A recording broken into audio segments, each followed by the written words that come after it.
So for those more familiar with Star Wars than contemporary art, a quick primer might be helpful going forward. Because Darth Vader was the ugly American, and he was. And abstract expressionism was the art that made American art famous, and it was. Abstract art is the force. Before World War II, American artists were considered provincial, and not just by European collectors, artists, and historians, but by Americans themselves. In 1936, 4 years after mounting the international-style exhibition, the MoMA's founding director, Alfred Barr, curated a survey of modern art called Cubism and Abstract Art. The exhibition was organized around a now famous diagram that showed how the various nationalist schools of abstract art and modern architecture formed a single, coherent, and hopelessly tangled intellectual heritage. While Barr chose to largely exclude American artists, the show helped make New York one of the few safe havens for modern artists during the war years, and the presence of those refugee masters helped catalyze a fledgling indigenous art scene in New York. So just as the Force has two strains, abstraction in the US has its Jedi and its Sith. The first are the absurdist, sometimes perverse and oppositional, if not outright revolutionary pretensions of many of the artists. Stakeholders who are often disregarded by curators, critics, and historians, but nonetheless shaped the historical record. These irascibles are the Jedi. The other strain is a socially denuded interpretation that was embraced by the reactionary anti-communist power elite that dominated post-war politics, institutions, and scholarship in the US. These formalists are the Sith. Alfred Barr was outspoken in his opposition to fascism in the 1930s, and the international modernism he diagrammed reflects the leftist sympathies of American intellectuals during that era. Clearly, he should be a Jedi. Paradoxically, however, his diagram laid the intellectual foundations for the American abstract art Barr himself rejected to be used as a form of benevolent propaganda for foreign intellectuals by Cold Warriors in their struggle against the spread of the communist varieties of the Internationale.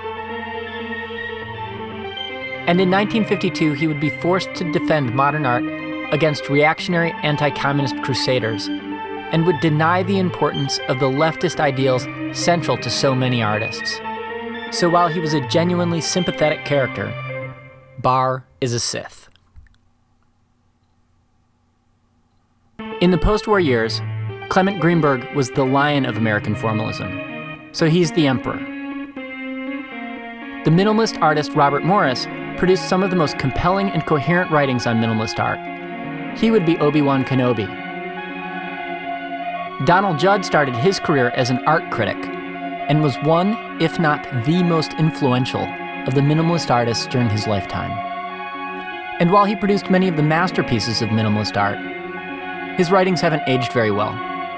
They're a bit boring, and even a little confused at times. So he's just a droid. Probably C-3PO. The art critic Michael Fried was Greenberg's protege and rebutted Robert Morris and Donald Judd in print with an essay called Art and Objecthood. Fried would be Darth Vader. Finally, we come to a young follower who began his career in the minimalist vein, and who made a reputation for himself in the mid-60s, writing popular and eclectic articles, layered with jarring connections between minimal art, science fiction movies, crystallography, and geology. In a fit of pique, Donald Judd once said, "Robert Smithson does not speak for me," which as it turns out is too bad.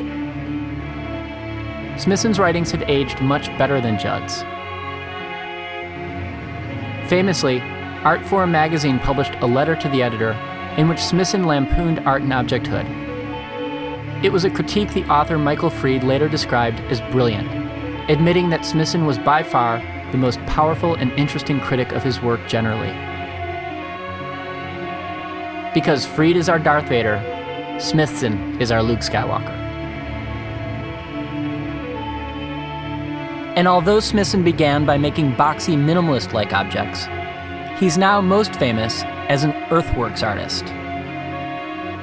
And his masterpiece, Spiral Jetty, was built in 1972 by dumping truckloads of basalt boulders into Utah's Great Salt Lake in order to form a 1,500-foot swirling roadbed projecting into the desiccated body of water.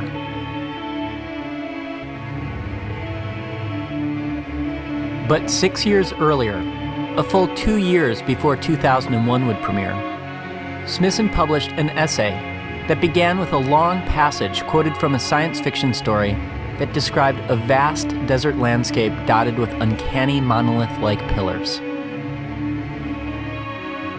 The quote was accompanied by a photograph of an installation by the artist Ronald Bladen that looks exactly like a row of 3 canted monoliths.